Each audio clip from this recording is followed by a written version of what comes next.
Hi. Hi, Karen. Can you hear me? I can hear you perfectly. Can you hear me? Pretty well. Brock, can we turn Karen up a little bit? Brock's our tech savvy gent in the little box over there. He'll turn you up for us. Thank you. Oh, that's beautiful. Wonderful. Can you hear Karen all right? Yeah. Excellent. Well, thanks so much for joining us this evening. It's quite late for you, so thank you very much for Zooming in. It's like past 8 o'clock over there, isn't it? Yeah, but it's not a problem. Thanks for having me. Now, I'll just do an acknowledgement of country. So we are here tonight on Menang Goreng Buja. We are so damn lucky to live here. It's such a beautiful spot. And thanks to the caretaking custodianship of the Menang Goreng Buja Noongar people, we have this amazing biodiverse place that we live, get to call home. So I'd just like to acknowledge the elders past, present and emerging.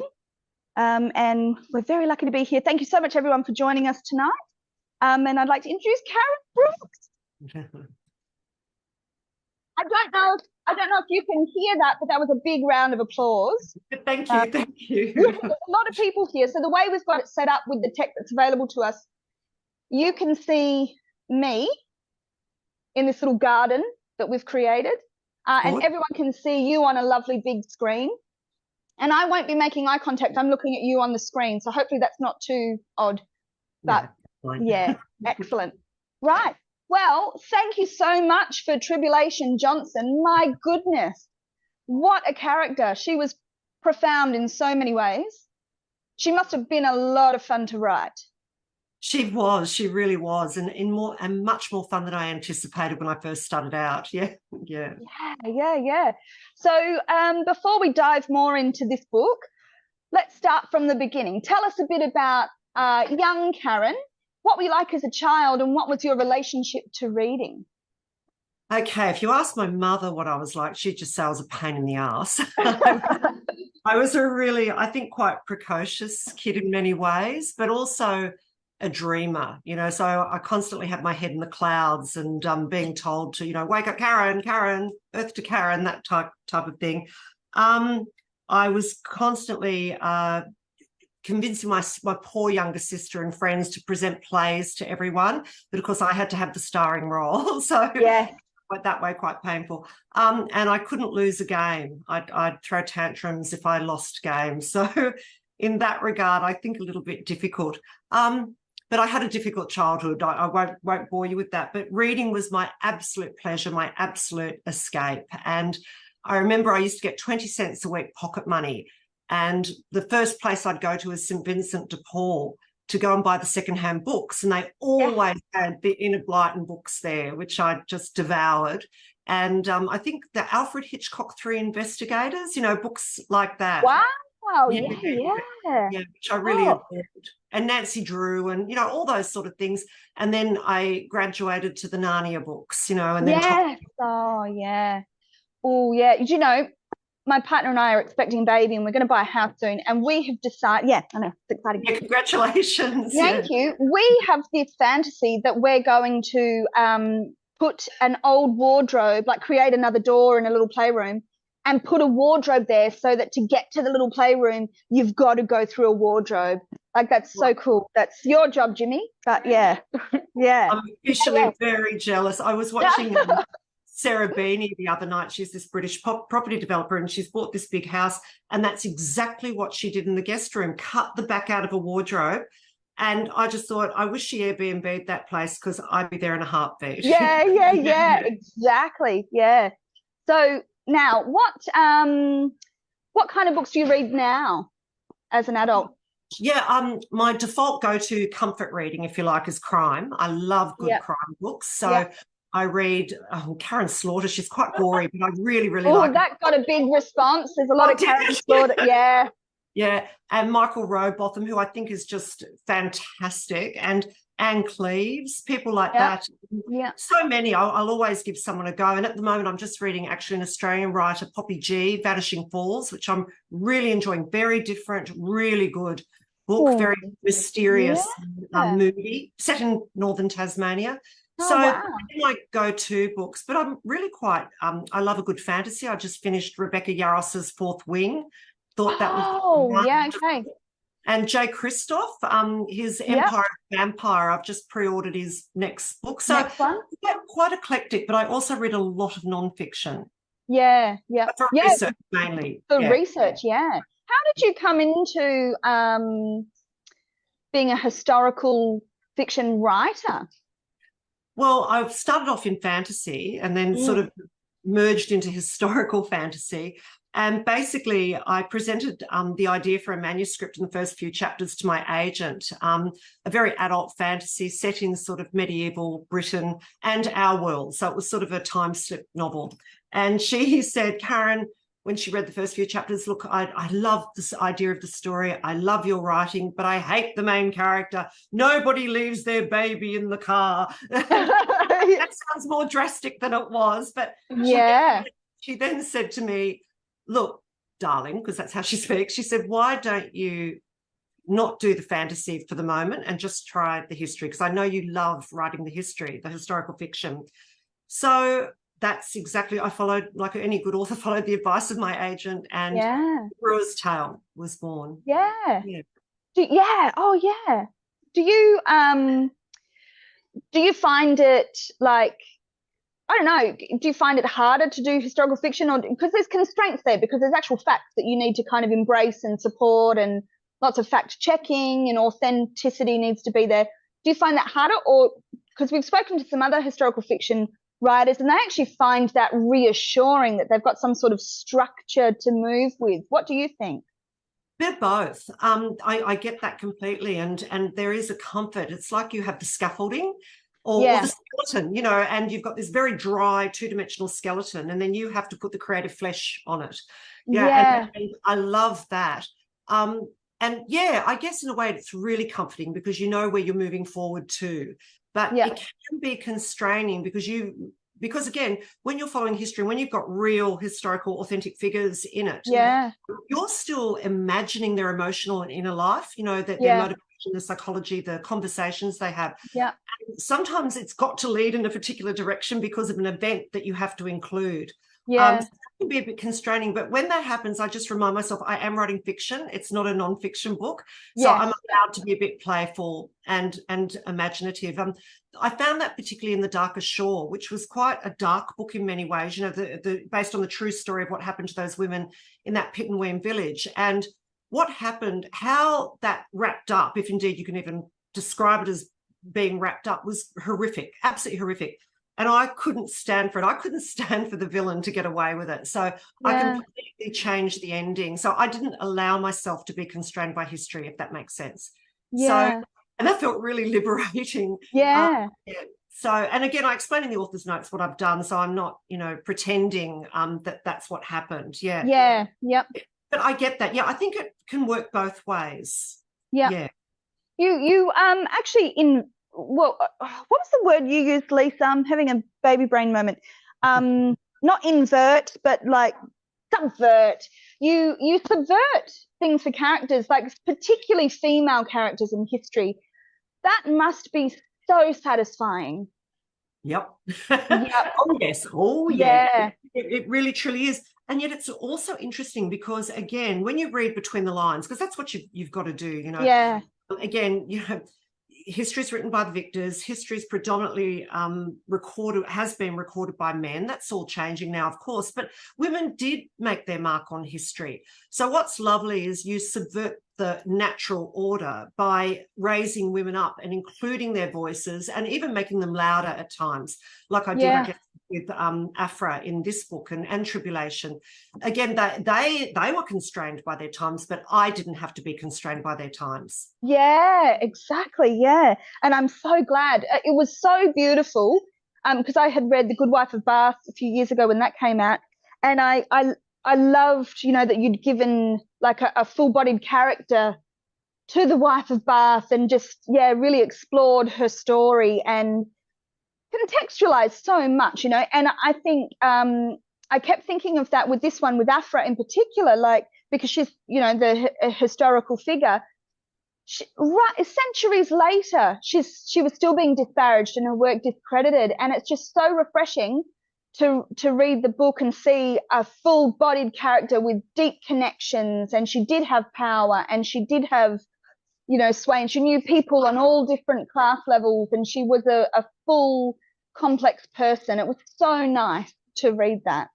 Oh, yeah, so thank you. Well done. Thank you. I appreciate it so much. I actually became quite besotted with her. I'll admit that quite openly, and stunned that, you know, basically for, you know, 250 years of recorded history, they tried to wipe her from the pages. Like, it exists. And when they couldn't, they just completely vilified her. And that was even happening in the early 1900s. And you know, it was people like Virginia Woolf and Vita Sackville-West who sort of reminded people that they owed this amazing debt to women like Afra, particularly Afra, because she was the first person, you know, to earn a living, English woman to earn a living from writing. And against incredible odds. And gosh, sorry, there's a lot in this book. So do you find it inspiring or a creative hindrance to be reading other books whilst you're working on when I got to it, I thought that was such a good question. Do you know, I've never been asked that before, but it's something that it plagues you a little bit all the time.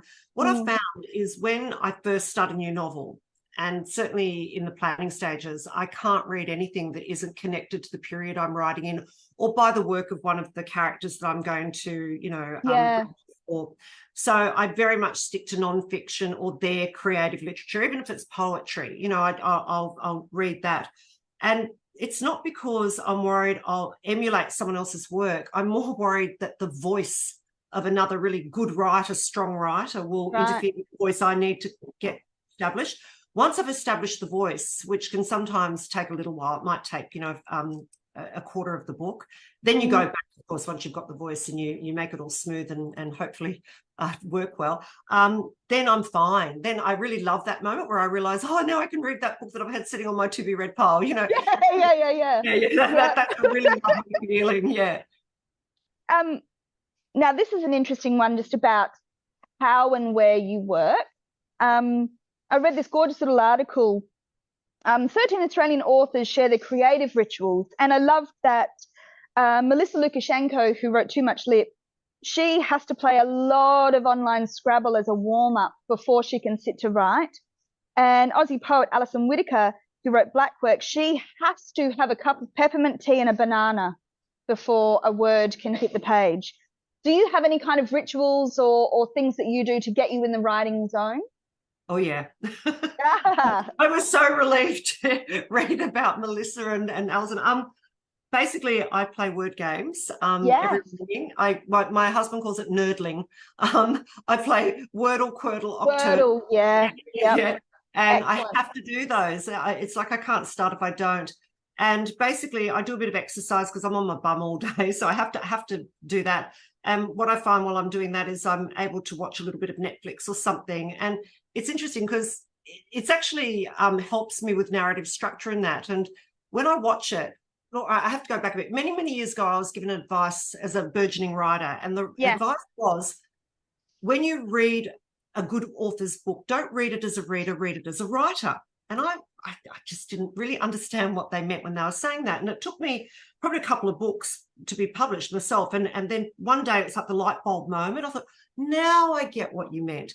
And basically it means to read, break down the narrative, look at character development, look where motivation occurs, look where scenes end and how they end, and where the next, you know, sort of uptick in action occurs and things like that. And the denouement and all that. So when I watch a program while I'm exercising, I'm actually doing a little bit of that. So I tend to watch what I've already seen so I can break it down. I do that. Then I come into my study with a cup of chai tea. I have to have my chai tea. Chai filler, and I light scented candles. Oh, lovely. I cannot write without my scented candles burning. So good. So a real sensory kind of lady, hey? That's awesome. And I play music. I play music from the era. So whilst I was writing Escapades, it was all, you know, the 1600s music, beautiful chamber music and stuff like that.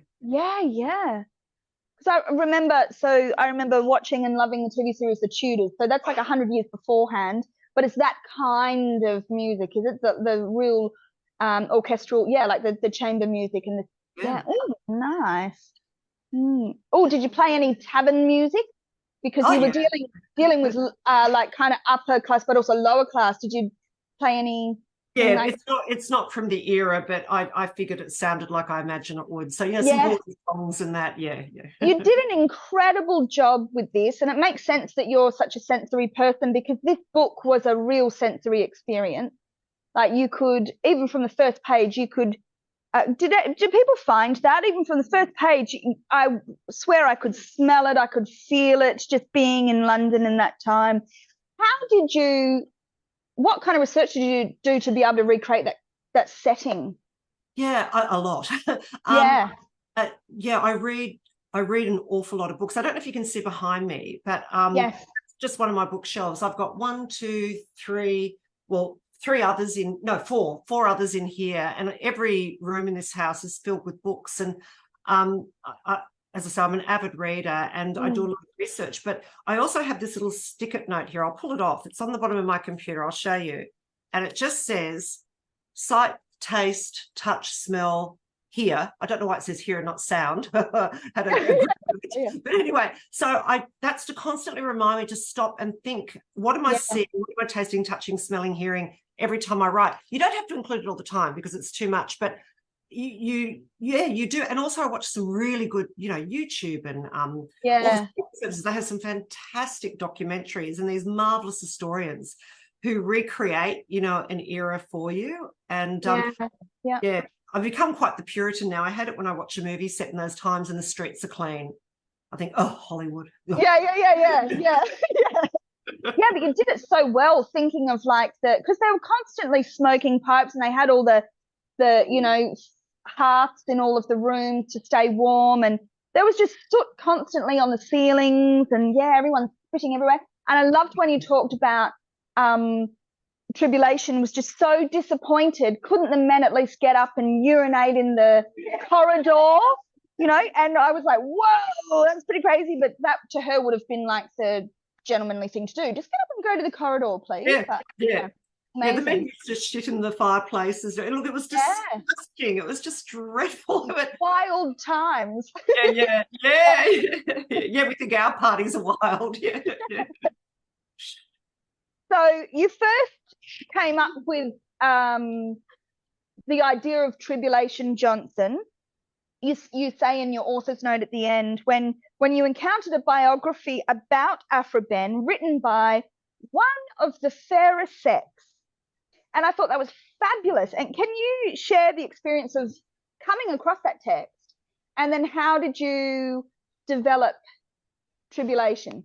Yeah, I found it when there were 3 really good biographies written about Aphra Behn, and they're all very different and written in different periods too, but each of them defer to this biography. So I tracked it down, and basically, it was written at the time, like not long after her death. And I just marveled that here was this brave woman, well, not brave enough to put a name to it, but I don't blame her, who clearly knew Aphra really well, respected and adored her work, if not the person itself, and did this sort of tribute to her, and then did a compilation of the best of her work. So I thought, gosh, I thought that only thing sort of happened now. I didn't realize it happened back then. So again, I started to imagine how old she was, who she was, how she knew Aphra, what their relationship was. Was it mentor-student? Was it a relation? And I thought, well, why can't it be both? I actually toyed at one time with it being a lover, but I thought that's probably taking too many liberties, because I thought there were people some of the biographers do that leap. They think that maybe she was bisexual, and I wouldn't have been surprised. So there's evidence to suggest that indeed was the case, that she took female lovers as well. Hortense Mancini, who was one of the king's mistresses, being a prime suspect. But I thought, no, I don't need to do that. And when you read her background and realise she had a broader family, I thought, I'll just make her a relation. And that's how that happened. I already had the name. I had Tribulation Johnson long before I started the book. It's a fabulous name. And, like you say in the book, like Aphra actually is kind of talking to her about her name. And she says, look, trouble. It's alluding to trouble, but what comes after trouble? Hope. And I just thought, as I was reading the book, I kept thinking of Tribulation's name, and then of course, without giving away spoilers, you understand later on why she was named Tribulation. There's so much behind her name, but I just thought that was really quite beautiful because it kind of gave a bit of a snapshot of what it was like to be a woman in that time. You were surrounded by trouble and hope, Yeah. Yeah, I I really thought that love was that really you put it clever. that way. No, that's beautiful. Thank you. Oh, it's all right. So in Bird by Bird, which is a fabulous book. Have you read Bird by Bird by Anne? Oh, Do you read writing manuals and things like? no, I don't tend to. No. Yeah. I've read Stephen King on writing many, many Oh years ago. yes, okay. He's another fabulous writer. Yeah. Yeah, it's interesting. I always ask authors because it's always interesting to me. There's a lot of authors who actually don't read writing manuals, and then there's lots of authors who not only read them but they write them themselves. Like there's something interesting about that. But Anne Lamott talks about, she describes character development like watching a Polaroid develop, and I thought that was a really beautiful image. The characters take time to take shape and reveal themselves.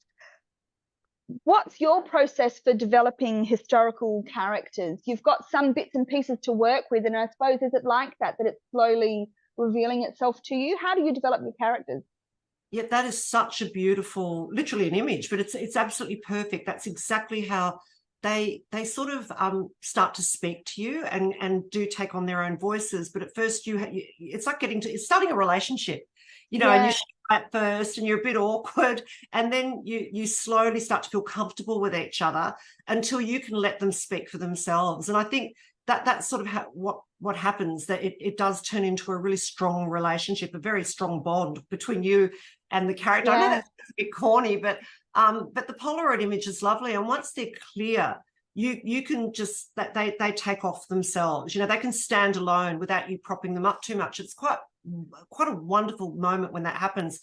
And then I find I have to go back, really, because I know the characters so well now. Sometimes I'm still halfway through a book to really know them. And then you go back and you go, oh, no, you wouldn't have done that at that point. You would have done this now that I know who you really are. Yeah, so that happened a bit with Tribulation. I could go back and make her more assertive because I realised that she wasn't, this shy little flower. She was quite extraordinary in that regard and quite outspoken. Good point, because she had all of the makings to be a shy little flower. She had a really suppressive household. She was not given any kind of access to much of anything, actually. So if she had to turn up in London a shy little flower, it would have, now that you say that, I could have seen that happening. But no, I'm really glad that she was as tenacious as she was. Oh, good. I'm glad. Yeah. She always had that, but I made her even stronger right from the outset because I got to know her. By the time she'd sort of, I guess, had that moment on stage, and got up and recovered. She has resilience because Afra really helped her there too, and the other cast members. That's when I realised she's okay. She's going to get through anything that life throws at her. Yeah. Oh, and Jonathan Rickman helped her. He was a dream.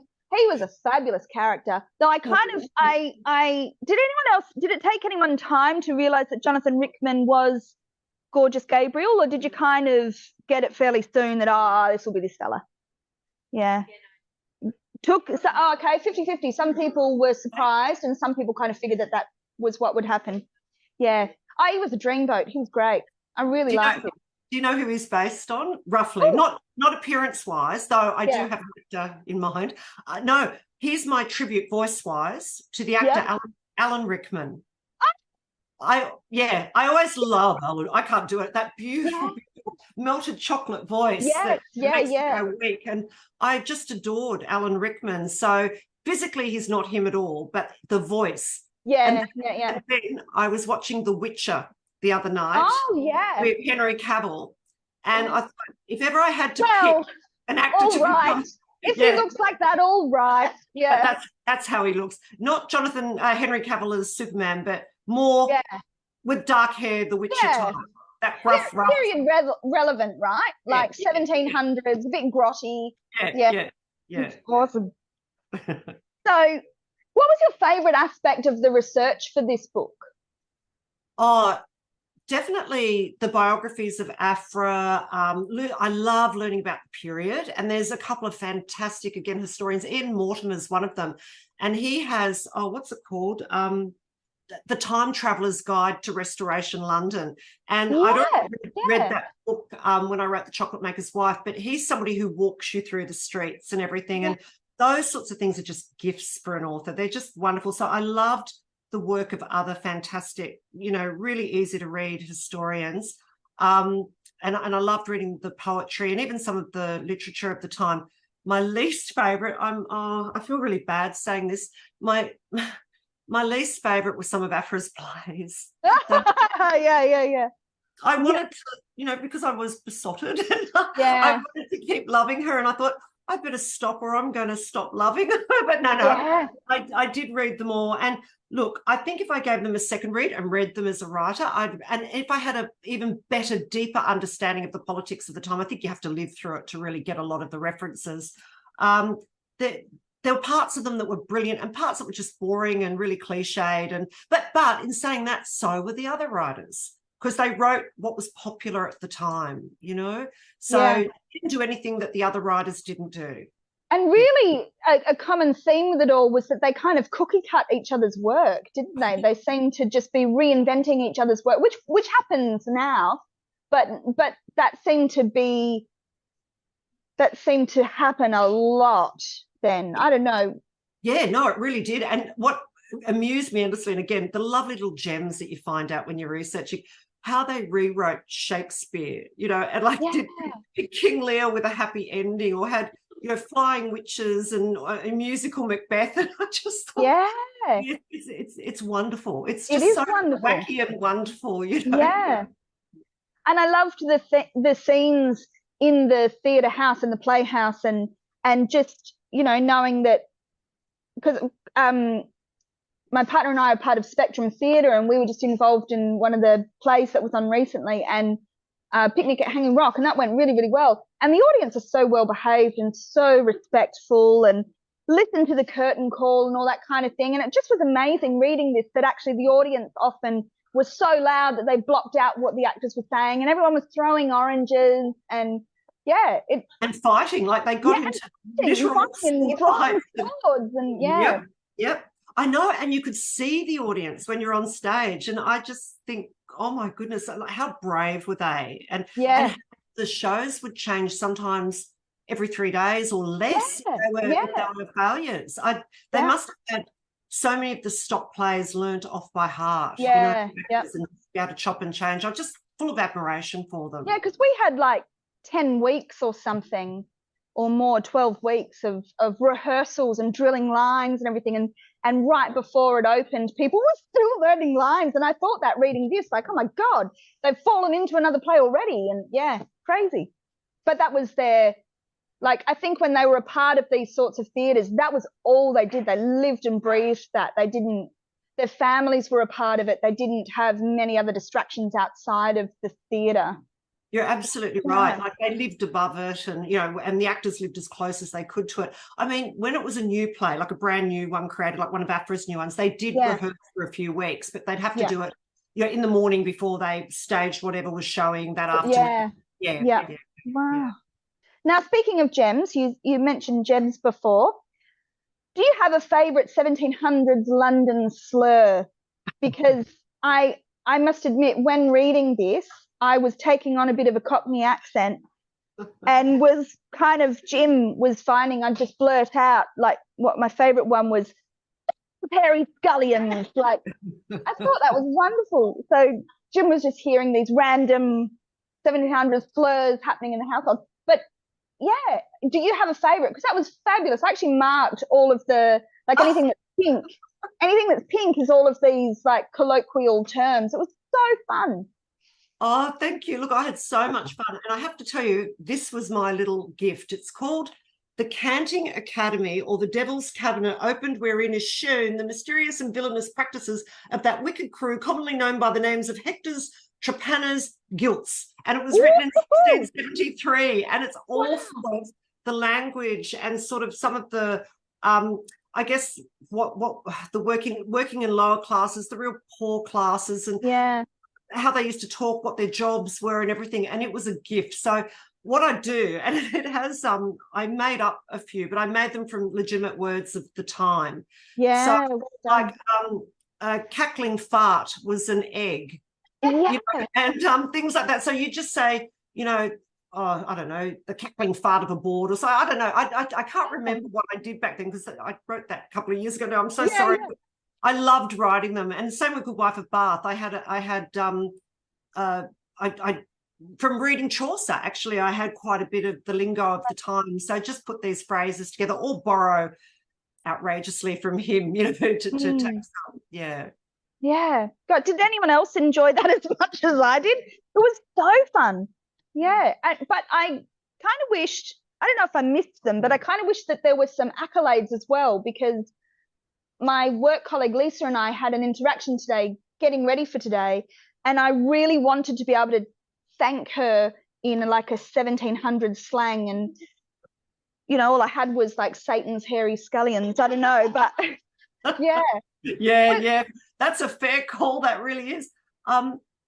It's funny, maybe it's because I use this book so much, but I don't know, they use terms of endearment, I think, as positive things. So like Afra calling Tribulation kitten and Griffin and so I think that was sort of the positive things. And I don't think they praise wasn't part of the general sort of accepted social etiquette of the time, but being offensive and and when you look at it, the interaction with the female characters, they're not getting a lot of praise from men. They're getting sexually harassed left, right and center, but it's not really praise as such, as like leering and things. So you're right, it's just kind of do your job and then don't do it too well though. That's right, don't do it too well.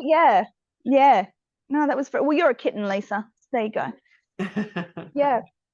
So having your protagonist be female, like a female relation of Afra's, was a wonderful way to really get right into Afra Ben. That was so beautifully done. Did you ever consider a different protagonist other than Tribulation, or did you just, when you came across that text, you were just like, this is what's happening? Yeah, as I said, I had Tribulation Johnson in my head. I wasn't quite sure, as I said, what her relationship would be. Yes, and that text completely cemented it for me. It was then I knew they were going to be a mentor-student type role. And yes, they would also be related to have that bond potentially become stronger. So that was a gift, that it really was. And it did help me formulate who and what Tribulation was. Yeah, because I kept, when reading it, and there's a lot of pages, over 500, so there were a few moments for me to kind of ponder and think, like, if there had been a different protagonist, if it had been one of the male, because she had so many supposed, great friendships, supposedly with lots of males of the time, like if they were writing something, like if they were the protagonist, or just trying to think of different, like, or if it had been like Gabriel, who was actually kind of trying to investigate her and chase her down a bit, and this, I'm so glad you went this way. This was fabulous, because you really, we saw so much of Afra. It was excellent. Thank you. I think we don't value it, sometimes in literature, particularly female friendships, enough, and the bonds between women, and I really enjoy doing that, like the Fishwives, the Darkest Shore, Alison, and the girls that she ends up with, but also her Alison, Eleanor and Alison, them as well. So that's something I really love exploring. Does anybody have a question for Karen?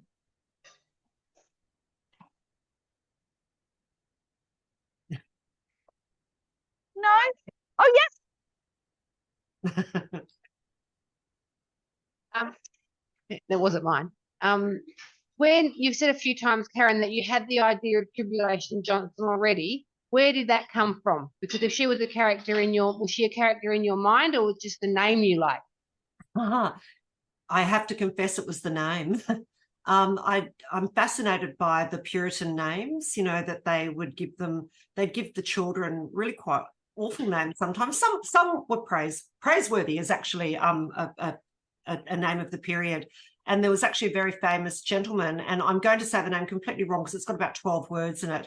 But praise God, bare bones, may he reign on earth without fire, or something like that. And he was an architect who came to the fore after the fire, a Puritan architect, and helped rebuild London.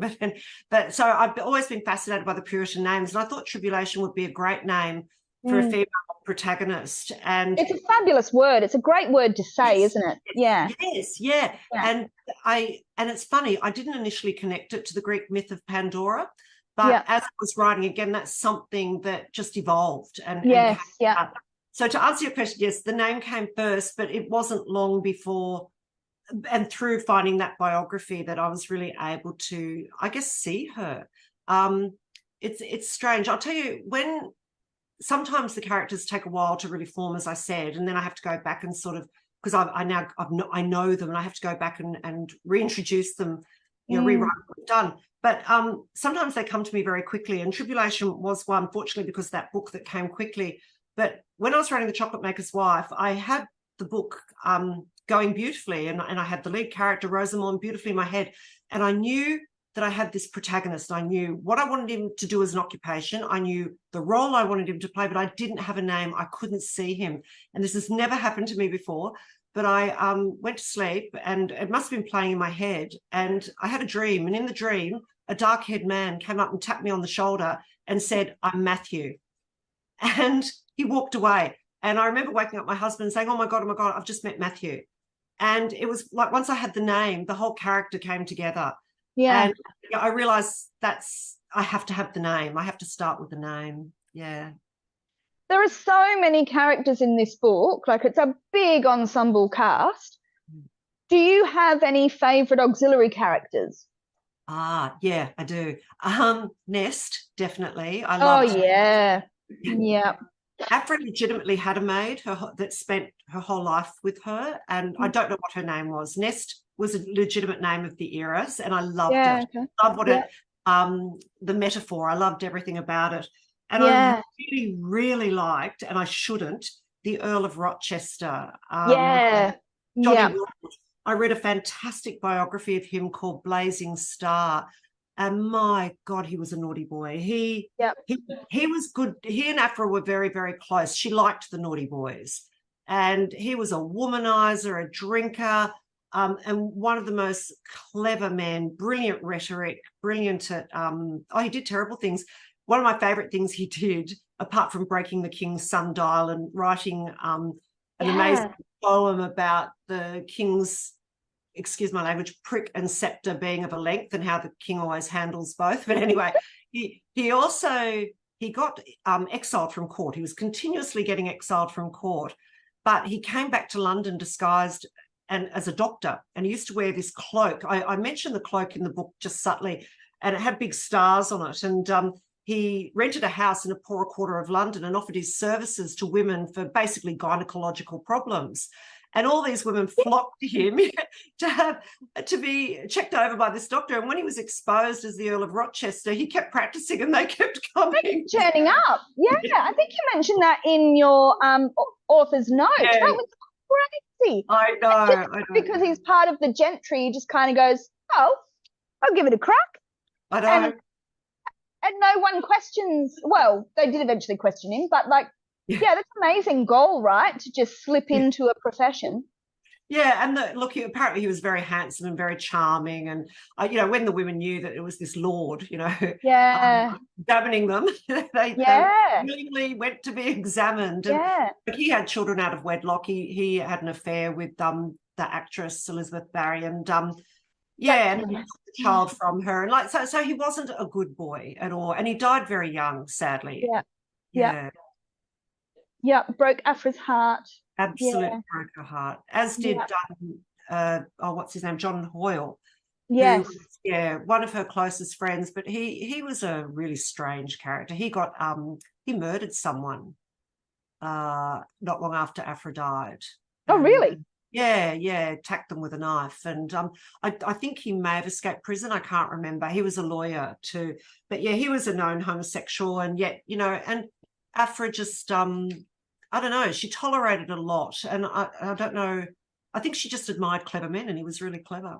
Yeah, I kind of kept thinking of Freddie Mercury in that song, You're My Best Friend, when it was Hoyle, because like I just felt like maybe that was that dynamic, you know, that he just loved her, but he just wasn't sexually attracted to her, never going to marry her, but just loved her, you know, because he did a lot for her, and they just really intellectually were a match. And I know Freddie kept popping up in my mind, but yeah. I love that. I love that he cropped up in your mind. Yeah, look, they definitely had an intellectual partnership. There's no doubt. And he loaned her money, and you know, he was there a bit when the chips were down. But then, that's right. He didn't hang around when she was dying. He didn't like illness, so bless. So, which character surprised you the most? Oh, that's a good question. Probably Tribulation. Although Gabriel changed a bit too. I changed the ending. I had a slightly different ending, and it was like I thought about him more deeply and what he would actually have done. And I thought, no, he wouldn't expect Tribulation to leave England with him. He would respect her choices. You know, there were men that did, and I think that it's easy to think that feminism, well, certainly in the way we embrace it or talk about it, is newish. You know, it's been around for quite a few decades now. But there were women way back, like in medieval times and beyond, who were I guess, proto-feminists, you know, the early models on which we base what we have now. And there were men that shared those values, that saw women as best they could in their milieu as equals and respected their cleverness. And he was one of them. Yeah. I loved that scene where he's at one of the taverns with Solomon, and he's having a drink. He can just see the gentry over in the corner just harassing the crap out of the barmaids. And then as he gets up and exits, he's just like, I've just got to teach these fellas the manners. And that was great. That was so good. I pictured him as Henry Cavill then. Yeah, that was Yes, that's where you get to do lovely things as a writer of historical fiction, because you'd never get away with anything like that in this day and age. That is not acceptable behaviour at any level. Totally acceptable. So I'm really fascinated by this concept of to kill your darlings. That must be so tricky as an author, to let go of parts that just aren't serving the narrative. And I imagine with historical fiction, there would have been so much in this that wasn't included in the book that you could have included. Were there any moments that you had to try to fight to keep some things in, or were some things that nearly made it but just didn't make it, or what was that experience like? Yeah, it's a great question too. Look, I remember when I first started writing, I think with my background, because I was an academic and I wrote for a newspaper for 18 years, I wrote a column. You can't be precious, you know, and in fact, editors serve you so well, you know, they're scissors, you know, they cut. And so you learn to sharpen your prose and to be better. What's lovely about fiction is you get to sort of, I guess, be a little bit indulgent, but you can't be too indulgent or you alienate the reader. And it's not a piece of history. It's meant to be an entertaining book. So you're quite right. Yeah. What I do is I overwrite and I put as much of the history in, and then I go back. I have to tell you, I write in a program where I can keep everything I delete, unless it's just a sentence, but I have whole chapters that I delete. I deleted, oh God, I'm embarrassed, 150,000 words from that manuscript. I heard you then. And in fact, the book I'm writing now, I've almost got as much that I've deleted as I've kept. I'm 3/4 of the way through the book. But that's what I've learned is my practice, that I have to overwrite and then pull. So you're right. And I have to say, do people really need to know about that moment in history? You love it, Karen. You think it's really interesting, but does it serve the story? No, it doesn't. Pull it out. So I took out a lot of the politics, a lot of the other plays, a lot of the stuff that just, even things that Afra did that just weren't relevant to her and Tribulation's trajectory and what was going on. Because I knew I wanted to include the Rye House plot and much bigger than the Popish plot, because loads of people have written about the Popish plot, and so I thought I don't need to. I can just have it bubbling away in the background, and I'll focus on the Rye House plot.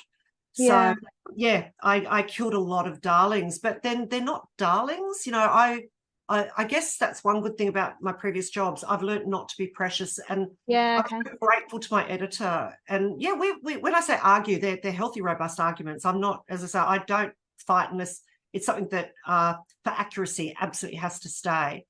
And I've had fantastic. I've worked with 2 editors now, and they're both brilliant. And I think they make the story so much cleaner and better, and I'm so grateful. Yeah. They can kill. Yeah. Did you? I'm just looking at that beautiful banner of the cover behind you. Yeah. Did you have much to do with the cover design? No, nothing. No. In fact, the publisher, which is Harper Collins HQ, they are fantastic, and they're always so kind about getting your feedback, and they ask you what you imagine the cover to be like. I may have said I imagine a stage, and that's probably as much input as I gave. Michaela Alkino, I don't know if I'm pronouncing her surname right. She is incredible. She reads a very early version of the manuscript, and this is what she created. And if you look at the book, you can see in the background there, it's like got the background of London. It's got. I'm just looking at that now up close. It's remarkable. And the busts, the figureheads are actually John Dryden and one of the other famous playwrights. I can't remember. Yeah. She just got so much information there. And she did the same with The Good Wife of Bath. And at one stage they were talking about going back and redoing my earlier books, because my earlier books, the covers don't necessarily reflect the content. They're much more similar to Good Wife and That than they are what the cover suggests. So, you know, The Locksmith's Daughter and Brewer's Tale, they're more complex narratives than the covers suggest. So they may go back and rejacket them with her doing the covers, which would be just wonderful. Oh, that would be amazing. Yeah. Because I noticed it was, because The Good Wife of Bath was the first one that she did for you. Yes, it was super refreshing when that came into the store. It was such a cool cover. Isn't it the best? And seeing this one come out, we knew that it was coming out, and at Paperbark we were all really stoked that it was along the lines of Good Wife of Bath. The imagery is awesome. Yeah, I think she'll be doing covers in future. I certainly hope so. Yeah. No, she's such and really, basically I got given 4 different versions of that, all pretty much the same, just slightly reconfigured. And we all agreed on that one. It was just so, mind you, I love them all. I could have had any of them. You know, they were just all like that, really, quite stunning. And do you get copies of them? Like, does she give you prints of them or anything? No, I might be able to ask them. But you know what my daughter did? Can I tell you what my daughter did? Yeah. I had a big birthday, when was it? Last year. And she basically did a hand rug of The Good Wife of Bath's cover. Did she? Yeah, and it's framed and it's bigger than that. Like it's in another room. It's absolutely huge. And I love it because, you know, The Good Wife was a weaver, and it's sort of but it's the only picture I've ever had that I have to vacuum. You know? Yeah. So I like the idea of you talking about keeping stuff. So whatever program it is that you use, I like that you might cut things away from one manuscript, but you keep it for, you know, it kind of reminds me of, I don't know if you read, but in 2022, Murakami released a book on writing called Novelist as a Vocation. And he reflected that when finding ideas of what to write about, an author's greatest asset is their mental chest of drawers, stocked with unrelated observations and details about the world around them. And he refers to this store of information as renewable energy for authors, which I thought was really cool. What are your thoughts on this? And I found this really interesting, thinking about it in terms of you working with historical fiction.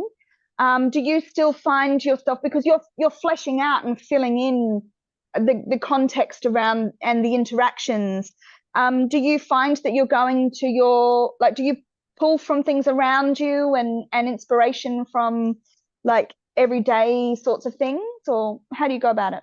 All the time. Even though, because even like still the majority of figures in that book were fictional, or the main, you know, like Jonathan and Tribulation. The book I'm writing at the moment, I have real history. It's completely underpinned by real history, but it's they're mostly fictional characters or based on rather than actual historical figures.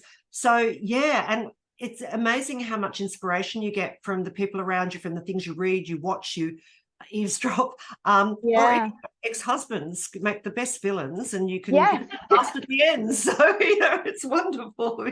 Yeah. Well, what are you working on now? Or you probably can't tell us much of anything, but maybe you can tell us, are you getting just as much pleasure in writing this new book as you did with Wife of Bath and Tribulation Johnson? Oh, yeah. I can tell you a little bit about it. No yes, problem. Please. Yes, please. It's contracted. So it's the working title's Kindred Spirits, and it's basically set in Scotland in 1780. And it's about the illicit smuggling, the illicit distilling, so illegal whiskey and the whole trade of that.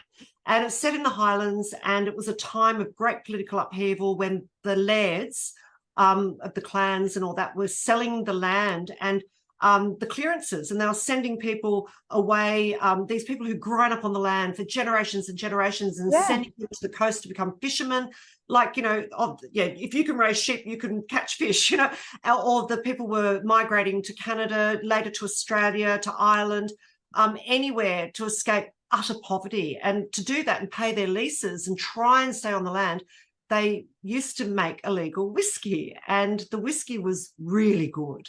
And they managed to make incredible profits by avoiding excise. So the English and basically and the English government in Scotland would send soldiers and excise officers out to hunt them down. So it's a story around that, and particularly what happens in one little village and what they do to survive and maybe thrive. And it's sort of a murder mystery as well. So awesome. So with this one being more fictitious characters than actual historical figures, is that because of the texts or resources that are around about this concept? You're limited to that, so you've got to kind of create characters yourself to flesh out this bit of history? Basically, And what's interesting, I used to be in the army, and I was in the cartographic squadron. So I love maps. I made maps, and I always have maps when I'm working, so I can visualize and see the areas and imagine the people walking the streets or moving through the countryside. If I can, I go there. Now, I haven't been to Scotland for a few years, but I've been roughly in the areas that I'm writing about. But what I found, it didn't seem to matter where I got a map from. They all showed different villages in the same places that one had existed and then one didn't. And I realized very quickly I had to make up a village, because they did disappear so soon, because people were cleared from the land and the villages were just abandoned. So I've created a fictitious village, but the events are real. All the events are real. All the things that happen to people happen to somebody else. And yes, there is a dearth of resources that refer to actual people. But again, what happened to a great majority of the people in that time is true, right to the nth degree. So I'm loving the freedom in a way of a completely fictitious character, but then again, I want to be accurate to the time and really respect what they went through. That's I've got a little bit of freedom there, because I can play with it, but I want to be authentic as well. And it's a bit like the Brewer's Tale. The Brewer's Tale hardly had any real historical figures in it, but it was, again, based on real history, real events. So I looked at a little bit to that. I'm, going back to an earlier way of writing. Yeah. Do you write to a deadline, or do you have a bit more control and flexibility with when you can turn out a book? No, I'm laughing because if my publisher was watching this, she'd be reaching out to strangle me. I was given a deadline. And for various reasons, I was very late with Tribulation Johnson, and in the author's notes I explain why, because we had a very tragic time in our family. But we've had a bit of a rough patch this year as well. So I had times where it was quite difficult to find the headspace to work. And so the manuscript was actually meant to be there today, I think. So, but I feel like a naughty student. I have an extension till the end of November, and I'll be finished. I will be finished. But I'm loving writing it. I'm in love with the characters. I'm in love with the story. And all you hope all you can ever hope is that, because that's, I think every writer loves their creation, and all we do is worry that all you want is please other people love it too. You know, it's like, but you know, when you have a baby and you show people your baby, they'll all tell you it's beautiful. When you have a book baby, there are people there that want to tell you that's a friggin' ugly baby. Yeah, that's right. Everybody's baby is gifted and talented, right? But yeah. Not the baby. Yeah. So did you do this map then? Oh no, I wish. Isn't it brilliant? Yeah, I know, it's gorgeous. if I could show you again, because I used authentic maps of the era, because I collect them like a mad thing, and my husband's freaking out because I'm crawling. There's early photos on one of my social media feeds of me crawling all over the floor where we'd laid out about 20. They all combined to make this enormous map that filled our veranda, and I'm crawling over it with a magnifying glass. But what I did was I sent photos of what I used, and I did this dreadful mud map. Yeah, I used to make maps, but I didn't draw them. You know, that. But and this wonderful map maker came up with that. Isn't it gorgeous? It's beautiful. Yeah. It's really beautiful. I was thrilled with it. I'm so glad it was included as well. Yeah. It's fun, isn't it? It's great fun. Yeah, really fun. Does anybody have any final questions for Karen? Oh, yeah.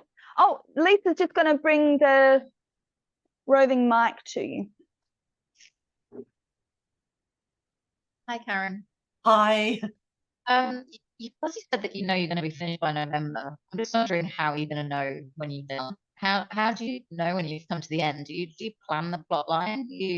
Does it just feel right? Do you know how it's going to end now? Like, for any artist, I think I'm the end. I just missed the last bit. Sorry, just for, I think for any artist, they don't always know when to finish, or it's a feeling or something. I'm just wondering how you know you'll be done by a certain time, or how you know when you've done it all. Yeah, I think that is so true. You don't. I mean, just writing the end doesn't mean you're finished. I'll finish that. I should finish that first draft by mid-October, and then I'll rewrite. I never feel satisfied, but you have to let it go. And you have to rely on your beta readers. So it goes out to 3 beta readers, my husband being one of them, my closest friend and my agent. They give me feedback. I then adjust. If I feel it's warranted, which it always is, I adjust. I really appreciate their time. And then it goes to my publisher, and it's not final. You know what I mean? There's still many iterations before it's finished. And do you know what? Sorry, what's your name? Who asked me that great question? Alice, thank you, Alice. Oh, I have an Alice in the book I'm just writing. Alice McIntosh. So what was I going to say? Yeah, that's why I never read my books again. Because once they're published, I never read them again. And because I'm so worried that I'll see what I should have done and not. So I don't listen to the audiobooks either for the same reason. Yeah. That's interesting. So we never really finish. I think we've been forever. Yeah. So I have to have a deadline. I have to. Yeah. There was one author that we talked to. I can't remember who it was, but they had said that they feel like it's interesting because you brought up reading before in terms of like a critical thing to read other people's work as a writer. Yeah. And this author was saying that he knows, and I remember it was a fella, but I don't remember who it was. He knows he's finished when he starts reading his manuscript as a reader. When he starts going through it with the eyes of a reader, he's like, yeah, it's pretty good. Actually, I get that. And sorry, I tell a lie because I had to reread The Brewer's Tale to write The Good Wife of Bath, because the character from The Good Wife of Bath first appears in The Brewer's Tale. Oh, yeah, she is a main character, but she only appears halfway through the book. And that's a case of a character suddenly taking over. She was only meant to be in 1 or 2 scenes. And I had in my head, because it's set medieval times, and the main character in The Brewer's Tale ends up in Southwark, that she would encounter who the wife of Bath was after she'd done the big pilgrimages and after Chaucer's poem. So she first appears in there as the madam of a brothel, right? And when she appeared, it was like she said, well, bugger this lady to me. I'm not hanging around for 1 or 2 chapters. I deserve more than that. So she is a major character in the rest of the book. So if you want to know what happens to the good wife after that book ends, go and read the Brewer's Tale. They're like companion books, if you know what I mean. Yeah.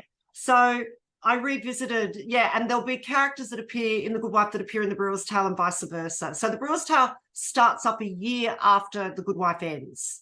Okay, or maybe they overlap, and then it's when you meet Alison, it's a year after you last saw her.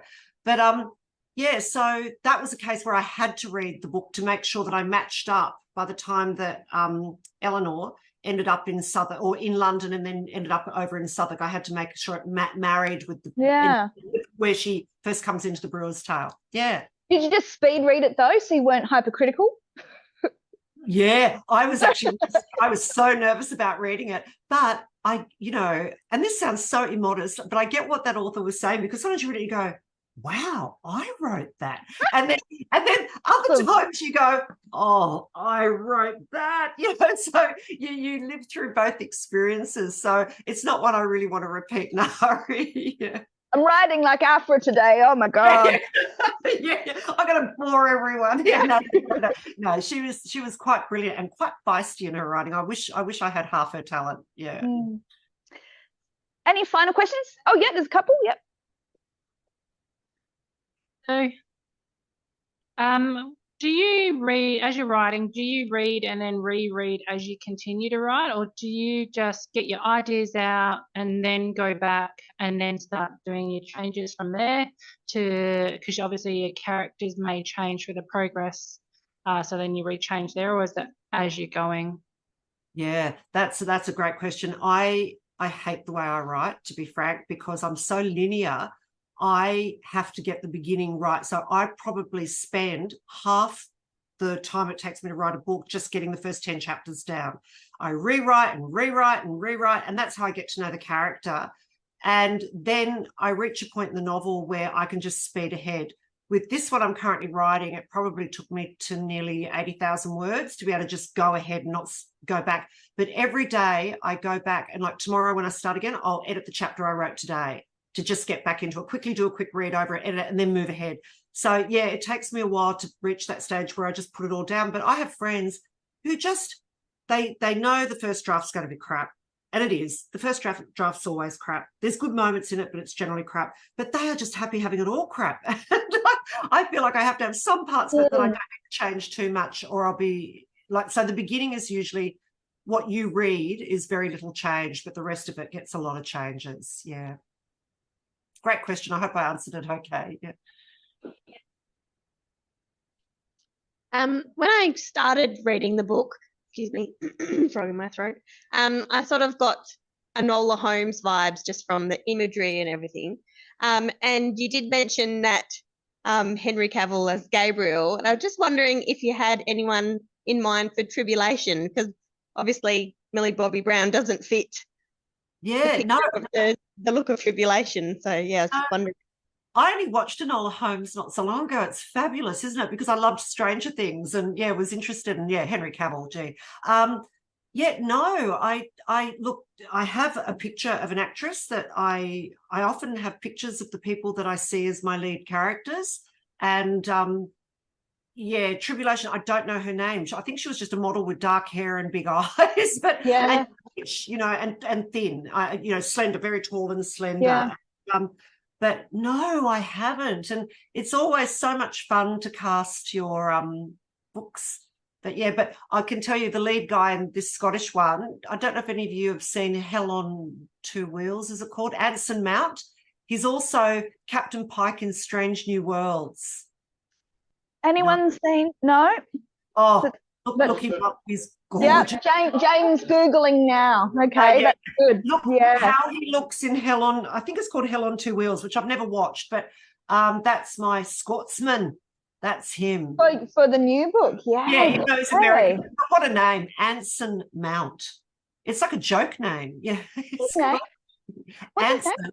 Anson, A-N-S-O-N, Mount. Anson Mount.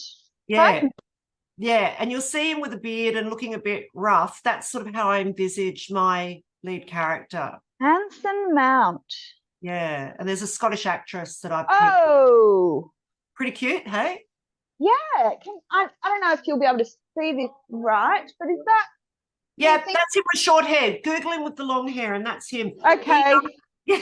Long hair. You got it with long. Oh, yeah. That's him? Yep. Yeah. Pass Yep. that around. Goodness me.